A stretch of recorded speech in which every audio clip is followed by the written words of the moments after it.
Hello and welcome to commerce world. Today's topic है staffing process.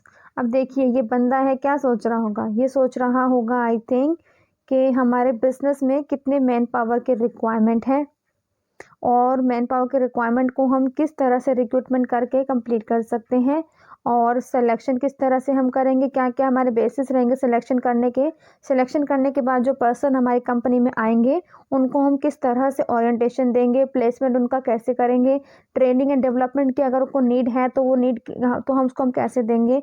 और उसके बाद रेम्यूनेशन लोगों की डिसाइड करी जाएगी, कितनी देनी है, किस हिसाब से देनी है, कौन सा मेथड अप्लाई करना है। उसके बाद वो उनकी परफॉर्मेंस इवैल्यूएशन भी करी जाएगी, प्रमोशन करना है, ट्रांसफ़र करना है, ये सब प्रोसेस करी जाएगी। ये सभी के सभी पार्ट जो होते हैं, ये स्टेप्स जो होते हैं वो स्टाफिंग प्रोसेस के अंडर आते हैं। तो बेसिकली जो हमारी स्टाफिंग प्रोसेस के हैं वो 10 हम कह सकते हैं कि 10 स्टेप्स होते हैं। तो क्या क्या होते हैं उनको हम वन बाय वन स्टडी करेंगे, थोरोली स्टडी करेंगे, डीपली स्टडी इनको हम करने वाले हैं। ठीक है, तो चलिए स्टार्ट करते हैं। फर्स्ट वन रहेगा determining the requirement of man power. सबसे पहले ऑर्गेनाइजेशन के अंदर हमें ये डिसाइड करना होता है, ये प्लान करना होता है कि हमारे ऑर्गेनाइजेशन में कितने वर्कर की ज़रूरत है। जो पर्टिकुलर हमने अपना विज़न सेट किया है, ऑब्जेक्टिव जो लेकर हम चले हैं, उसके लिए हमें कितने एम्प्लॉय अपने ऑर्गेनाइजेशन के अंदर चाहिए, वो हमें पहले से ही सोचना पड़ेगा। इसके बाद सेकंड स्टेप पे रहेगा हमारे पास में रिक्रूटमेंट। तो बेसिकली रिक्रूटमेंट क्या होता है? रिक्रूटमेंट एक प्रोसेस होता है of actively seeking out, finding and hiring candidate. Candidate को हायरिंग करने की जो प्रोसेस होती है उसे को ही हम रिक्रूटमेंट बोलते हैं। Recruitment definition include the entire hiring process from inspection to the individual recruitment। मतलब जो हम रिक्रूटमेंट करने की जो प्रोसेस होती है, जो अलग अलग तरह की आता है, वो सब इसके अंदर ही आता है रिक्रूटमेंट के अंडर। रिक्रूटमेंट के बाद आता है हमारे पास में सिलेक्शन। सिलेक्शन का क्या मीनिंग होता है? सिलेक्शन मीन्स टू चूज और to select appropriate candidate for the vacant job, refer to selection. तो मतलब एप्रोप्रिएट कैंडिडेट को छांटने की प्रक्रिया ही हमारे सिलेक्शन कहलाती है।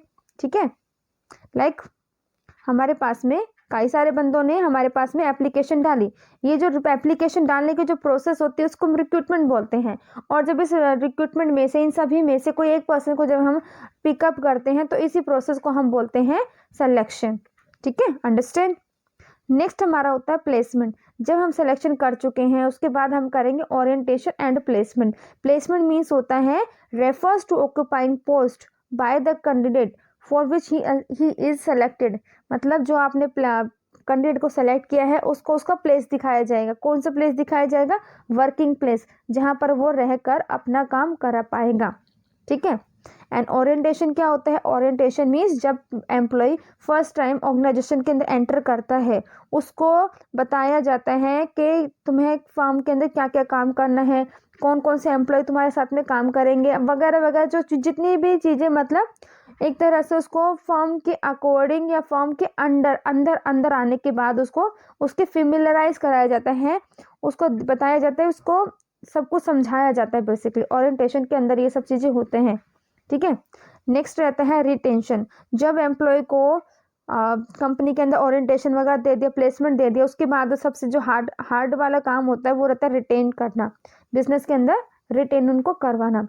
Hiring the desired employee is a difficult task. The selection of the employee is in itself a long and costly process. It is therefore become essential that those employees who have been appointed in the enterprise should be kept in their post for a long time. अगर एक बार higher कर लिया है तो उसके बाद उसको काफ़ी लंबे टाइम तक रखना भी चाहिए। ठीक है। नेक्स्ट रहेगा ट्रेनिंग। ट्रेनिंग मतलब क्या? अगर एम्प्लॉय में किसी चीज़ की कमी है, मतलब जिस काम के लिए उसको हायर किया है उसको कमी है या फिर उसको नहीं आता है या आता है उसको और स्किल की रिक्वायरमेंट है और उसको एनहेंस करने की ज़रूरत है, तो उसकी पर्पस के लिए हमें देना होता है उसको training. So training is the process of enhancing the skill, capabilities and knowledge of employee for doing a particular job. Training process mould the thinking of employees and leads to quality performance of employees. मतलब कि उनकी जो thinking process होती है उसको mould करने की ये कोशिश करते हैं। किस में करते हैं? ट्रेनिंग के अंदर करते हैं, ठीक है। नेक्स्ट है परफॉर्मेंस अप्रेजल। जब आपने एम्प्लॉय को सेलेक्ट करके उसको प्लेसमेंट कर दिया है, ठीक है, और उसके बाद उसकी ट्रेनिंग वगैरह सब कर दिया है, उसके बाद नेक्स्ट स्टेप आता है परफॉर्मेंस अप्रेजल। मतलब कि एम्प्लॉय ने कितना अच्छा काम किया, ये कितना खराब कर रहा है, क्या कमी है उसके अंदर, वो सब ही हमने अप्रेज करना है।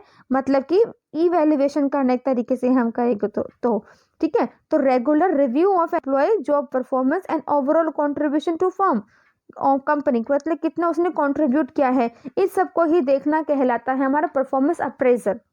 नेक्स्ट स्टेप रहता है प्रमोशन। जब आपने परफॉर्मेंस अप्रेजल कर लिया तो उसके बाद आप परफॉर्मेंस अप्रेजल के बाद दो चीजें हम कर सकते हैं, या तो उसको प्रमोशन देंगे या उसका डिमोशन करेंगे। डिमोशन कहे या फिर ट्रांसफर कहे या फिर उसको वापस कर दें। वापस मतलब कि उसका टर्मिनेशन कर दें, ठीक है। तो परफॉर्मेंस अप्रेजल के बाद बेसिकली क्या क्या हो सकता है, एक हो सकता है प्रमोशन। प्रमोशन मतलब क्या, एक स्टेप आगे उसको बोल दिया जाए। एक स्टेप आगे का मतलब placed at a higher job position with more pay, ज़्यादा पोजीशन जॉब अच्छी उसको जॉब देना जिसके अंदर उसको और अच्छा पोजीशन देंगे और अच्छी सैलरी देंगे, हायर जॉब पोजीशन दी जाएगी, ठीक है।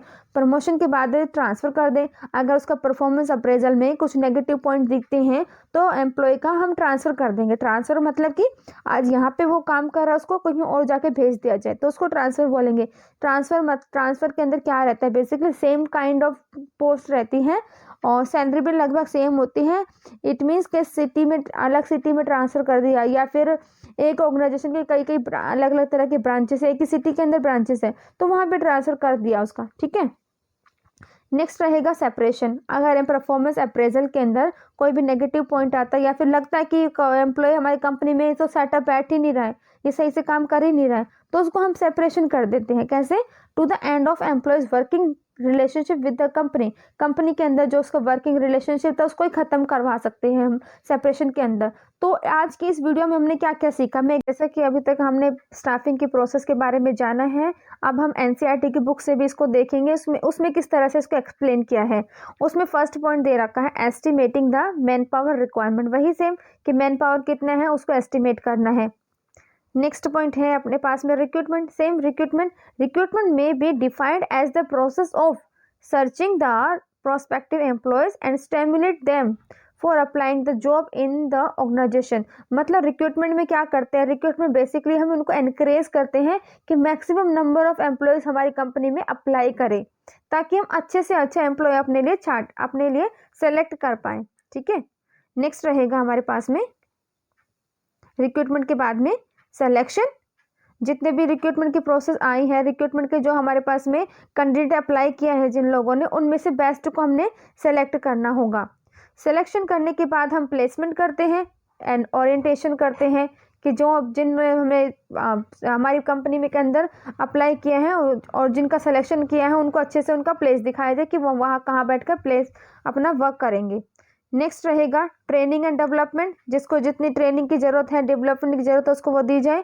उसके बाद में उनका परफॉर्मेंस अप्रेजल किया जाता है। अप्रेजल करने के बाद उनको प्रमोशन दिया जाता है या फिर उनका डिमोशन किया जाता है, या फिर कैरियर प्लानिंग भी कर उनको आगे बताई जाती है कि किस तरह से हो सकता है। तो बेसिकली ये हमारे पास में थे स्टाफिंग की प्रोसेस थी। तो यहीं पे इस वीडियो लेक्चर को एंड करते हैं और इसके बाद स्टाफिंग के थर्ड पार्ट भी आएगा, उसको भी आपको देखना है और इस चैप्टर को अच्छे से तैयार करना है, ठीक है। चलिए मिलते हैं अगले चैप्टर के अंदर। Bye bye, thank you.